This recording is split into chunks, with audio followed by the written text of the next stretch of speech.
지금 글쓴이가 33살이야. 무려 12년 뒤에요.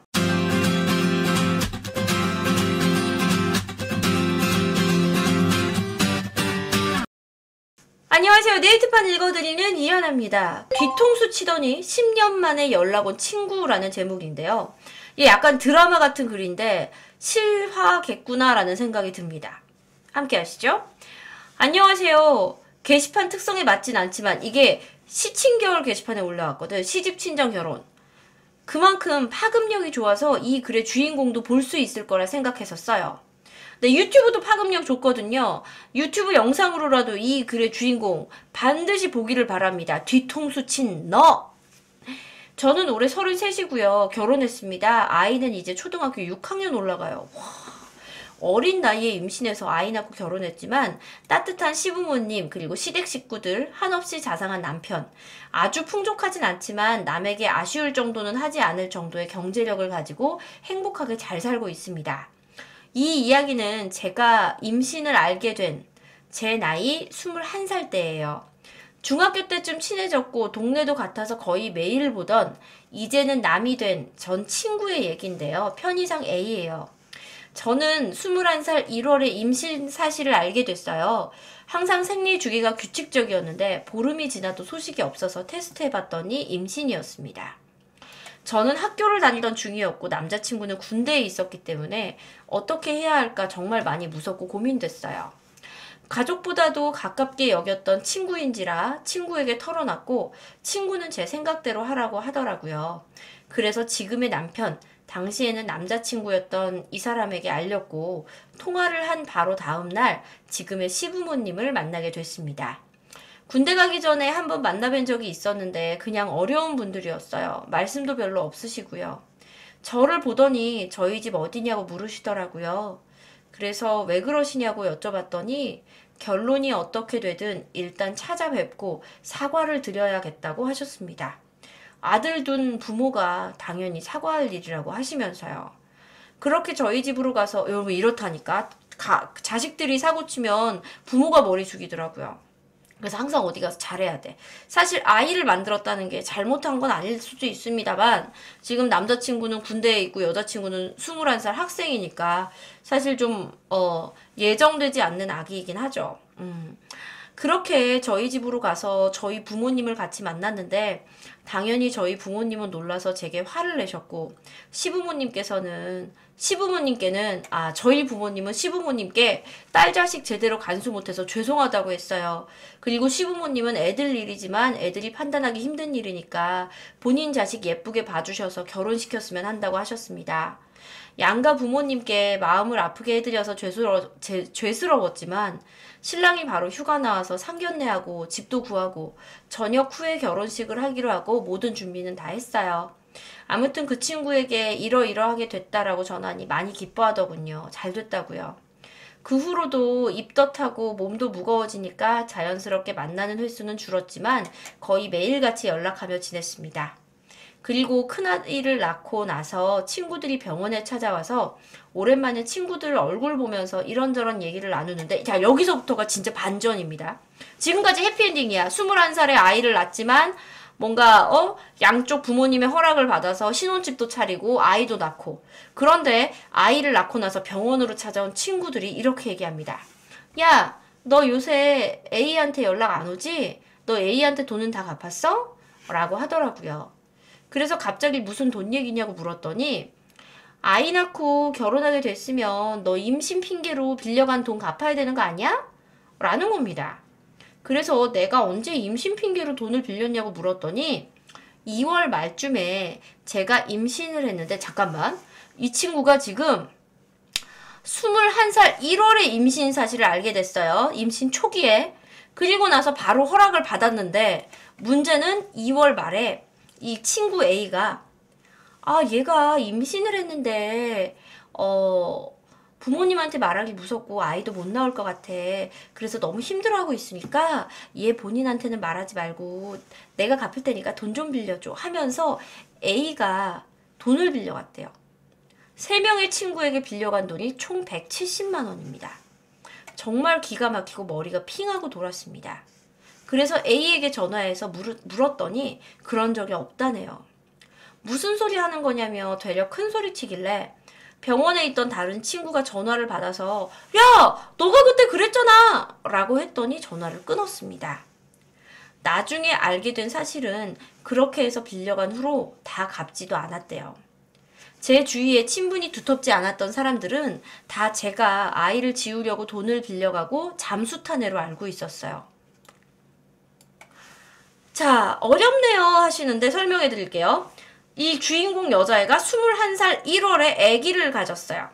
그런데 이 아기를 그냥 남자친구도 어리고 군대에 있지만 잘 얘기해서 낳기로 했어. 그죠? 근데 문제는 뭐냐면 이 여자애한테는 친구가 하나 있었는데 이 친구한테 임신을 했다라고 얘기를 했단 말이야. 근데 이 친구가 다른 주변 사람들한테 야 얘가 임신했는데 애기 못 낳을 것 같아. 그러니까 나한테 돈 좀 빌려주면 내가 얘한테 돈을 좀 보태줄게. 이 돈 내가 나중에 갚을 테니까 빌려주고 얘를 핑계로 대고 친구 A가 여기저기 돈을 빌렸던 거예요. 그러니까 다른 친구들은 얘가 애기 낳고 잠수 탄 걸로 아는 거야. 돈도 안 갚고. 근데 알고 보면 A가 이 임신한 애 핑계를 대고 돈을 여기저기서 빌렸던 거예요. 이해됩니까? 너무 심하네. 완전 뒤통수네. 아, 이렇게 뒤통수 맞았구나 했습니다.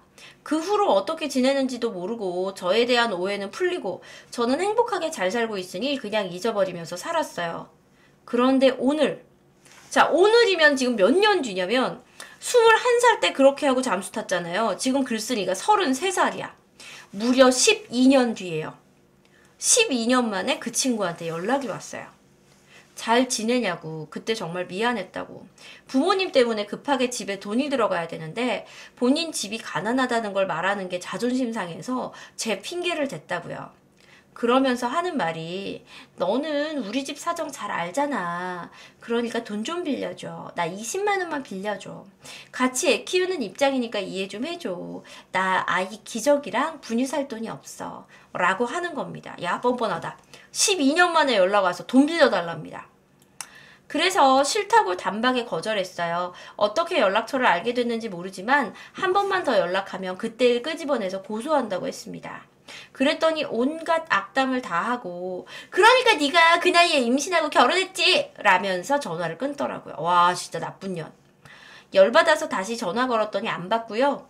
돈을 빌려줘야 할지 고민해서 쓰는 글은 아닙니다. 당연하죠. 다만 그 아이의 행동에 대해서 많은 분들이 욕을 좀 해주셨으면 했어요. 아 욕할게요. 쌍년. 아 죄송합니다. 네, 정말 나쁜 년이네요. 아이 키우는 엄마가 이런 못된 마음 먹으면 안 되는데 분이 안 풀리네요. 그리고 어쩌면 이 글을 볼지도 모르는 너에게 얘기할게. 네가 그렇게 내 핑계 대면서 빌려간 170만 원으로 너 남자랑 술 먹고 다니고 옷 사입고 놀러 다니고 한 거 내가 다 알아. 내가 그 일을 길에서 얼굴 모르는 남자에게서까지 들었어. 어떻게 네가 내 핑계로 빌려간 그 돈을 내가 처음 보는 남자에게서 갚으란 소리를 들어야 되니? 그 남자가 나한테 그러더라. 네 친구는 네가 불쌍해서 아쉬운 소리 해가면서 자기 여자친구한테 돈도 빌려다 줬는데 너는 그 돈 먹고 튀고 결국 애 낳고 사니까 좋냐고. 아 계속 오해를 받았구나. 사람이 참 무섭구나라고 느끼게 된 계기야. 모든 사람들이 네가 한 행동에 대해서 다 알고 있고 몇몇 사람들은 상황 모르고 나를 나쁘게 봤다면서 사과하는 연락도 왔었어. 그리고 다른 애한테는 니네 부모님 편찮으시다면서 돈 빌려달라고 했다며. 그렇게 해서 빌려간 60만 원으로 또 술 먹고 다녔니? 오죽하면 너희 부모님이 너한테 돈 빌려주지 말라고 연락하셨어. 엄마 집세 모은 통장 가지고 도망가서 코 수술했다. 강 그년. 엄마 집세 모은 통장으로 도망가서 코 수술을 했대요. 한심하다 진짜. 정신 차리고 살아. 어디서 또 다른 사람 뒤통수 치면서 살지 말고. 그러니까 네가 그렇게밖에 못 사는 거야. 분유값? 글쎄 그게 분유값일지 네 술값일지 어떻게 알아. 그리고 네가 그렇게 빌린 돈 아직도 안 갚았다며. 남의 일 가지고 본인 이익 챙기려고 머리 굴리는 거 진짜 최악 중에 최악이야 너. 다시는 연락하지 말고 네 입에 내 이름도 올리지 말고 눈에 띄지도 마. 혹시나 너 어디서 죽었다는 소리 들으면 나 그 앞에서 춤추면서 노래할 거야. 네가 한 만큼 꼭 되돌려 받기를. 이라고 올라왔습니다. 예, 여자친구가 그랬다는 거예요. 그러니까 자기 친구가 임신한 걸 핑계로 주변에 야, 쟤 임신했대. 근데 애기 안 날 것 같으니까 돈이 좀 필요할 거야. 나한테 돈 좀 빌려줘. 내가 쟤 주게. 이런 식으로. 와, 진짜 나쁘다. 그리고 또 12년 만에 연락이 와요. 근데 되게 신기한 게 뻔뻔한 것도 병이다. 우리 생각에는 어떻게 그렇게 하고 그 사람한테 다시 연락할까 싶잖아요. 근데 정말 뻔뻔한 사람이 있더라고요. 자, 베풀 읽어보겠습니다. 분유값은요, 주민센터 가서 긴급 지원받으면 해결될 일이니까 개소리예요. 전혀는 이미 자업자득 그 꼴로 살고 있는 것 같아요. 20만 원을 님한테까지 꿇어다닐 정도면. 그런데 저런 반사회적 성격에 오랜만에 님 연락처 수소문했을 정도면 님을 또 타겟팅했을 수 있어요. 연락처 바꾸세요. 괜히 해코지 할까봐 좀 걱정되네요. 채팅창에서요. 저는요. 적은 돈이면 그냥 줘요 하시는데 저는 제 철칙 중에 하나가 절대 돈을 빌려주지 않아요. 10,000원, 20,000원이면 그냥 주면 줬지 절대 안 빌려줍니다. 다만 제가 돈을 빌려주는 사람은 딱 둘입니다. 내 엄마와 내 동생. 왜냐? 그 둘은 저한테 단 한 번도 신용을 어긴 적이 없어요. 내 동생 예를 들어서 누나 나 10,000원만 빌려줘. 100% 갚습니다. 100%. 우리 엄마 뭐 길에서 뭐 사다 야 나 지갑 안 갖고 나왔어. 엄마 10,000원만 줘봐. 100% 갚아요. 우리는 가족끼리도 100원 단위로까지 다 계산해서 갚거든요. 그런데 그런 저희지만 절대 전 친구, 뭐 선배, 지인 한 번도 돈 안 빌려줘 봤어요. 예전에는 빌려줬었는데 그거 제대로 받은 적이 없고요. 알죠? 빌려줄 때는 분명히 나한테 돈 빌리러 온 사람이 아쉬운 소리 했거든? 근데 그걸 받을 때는 내가 아쉬운 소리 해야 돼. 왜 내가 돈도 빌려주고 아쉬운 소리도 해야 되냔 말이지. 그래서 아 이거구나. 돈 잃고 사람 잃는 거구나. 그래서 저는 절대 안 빌려줍니다. 네, 이 영상을 보는 제 지인분 계시면 네, 저한테는 돈 빌려달라고 하지 마세요. 왜냐면 단호하게 안 빌려주니까요. 저는 누군가가 예를 들어서 100만 원을 빌려달라고 그러는데 되게 사연이 딱해. 그러면 거기서 공 하나 떼고 그냥 10만 원을 드립니다. 아우 속상해서 어떡해요. 나중에 그냥 시집 갔다 생각하고 그때 축의금 미리 드릴게요. 대신에 결혼하시면 저 축의금 안 내고 그냥 밥 먹으러 갈 거예요. 그리고 그냥 10만 원 드린 적은 있어요. 공 떼고 그냥 드려요, 저는. 자, 두 번째 베풀 봅시다. 그 미친년이랑 님이 같이 연관된 친구들 모두에게 알려요. 또 무슨 거짓말해서 님을 팔아서 돈 뜯어낼지 모르잖아요. 10년 전에도 그러고 여태도 저짓하는 거 보니까 꼴이 말이 아니게 살고 있겠네요. 혹시 모르니까 그때 님 팔아서 돈 꿔줬던 친구들 카톡 모으세요. 저런 또라이 언제 연락 올지 모르니까 증거 쥐고 있다가 사기죄로 넘겨서 감옥 보내요. 근데 그 정도로는 감옥 안 가요. 네, 하지만 거기다가 지금 12년 지났잖아요. 네, 그 정도 소액으로는 또 감옥 안 갑니다. 소멸시효가 지났어. 게다가, 갚을 생각으로 돈을 빌리면 또 사기도 아니야. 약간 법적으로는 그렇습니다. 갚지 않을 생각으로 빌려야 그렇게 되는 겁니다. 친구의 고민을 기회 삼아서 돈 뜯을 생각을 하다뇨. 하긴 우리 중학교 동창 중에도 있었어요.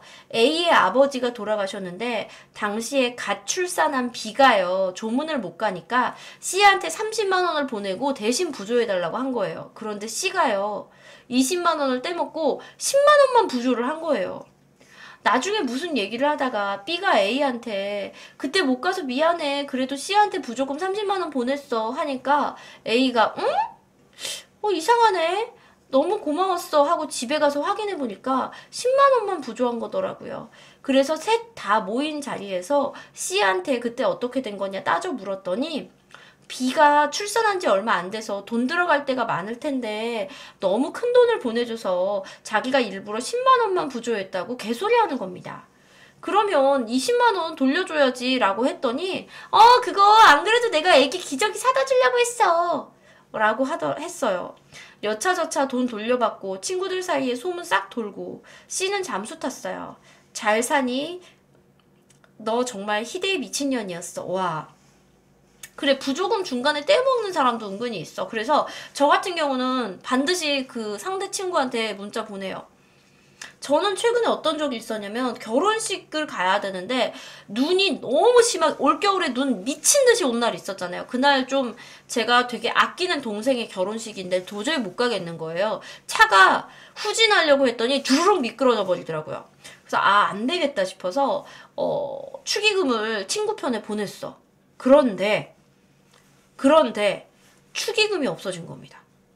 분명히 얘는 축의를 했고 주변 모든 사람들이 얘가 축의금 넣는 걸 봤어. 봉투에 10만 원 넣는 것도 봤어. 그런데 봉투에 넣는 것까지 봤는데 나중에 그 결혼 당사자인 동생이 저한테 연락이 오는 거예요. 혹시 축의하셨어요? 그래서 나 누구누구 통해서 했지. 얼마 했지? 그랬더니 누나 봉투가 없어요. 근데 내 봉투만 없어진 게 아니라 그날 축의한 사람 중에 몇 명이 없는 거야.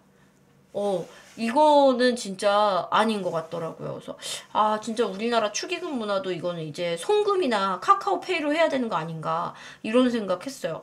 축의금 받는 그 상황에서 없어진 것 같더라고 봉투가. 놀랬어. 예식장 안에서도 빼돌리는 경우 있어요. 맞아. 그런 것 같더라고요. 그러니까 왜냐면 축의금을 분명히 하는 걸 모든 사람들이 다 봤거든. 내 이름으로 넣는 걸.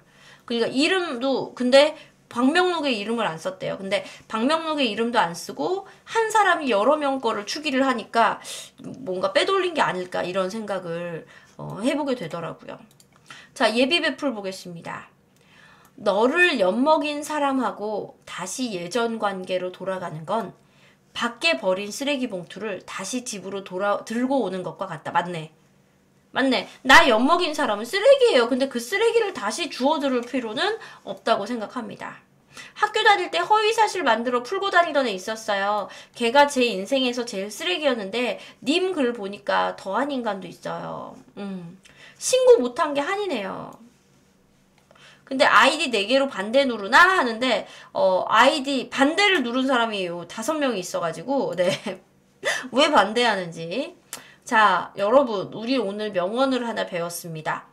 엿먹인 사람하고 다시 예전 관계로 돌아가는 건 밖에 버린 쓰레기 봉투를 다시 집으로 들고 들어오는 것과 같대요. 인간관계는 단순할수록 인생이 편안해지더라고요. 나를 엿먹인 사람, 나를 힘들게 한 사람 굳이 다시 예전 관계로 돌아갈 필요는 없는 것 같아요. 사람은 안 변하거든요. 여간해서. 오늘 요 명언 하나 가슴에 품고 네이트판 읽어드리는 시간 마치려고 합니다. 지금까지 저는 이하나였고요. 여러분의 구독 그리고 좋아요가 필요합니다. 뿅!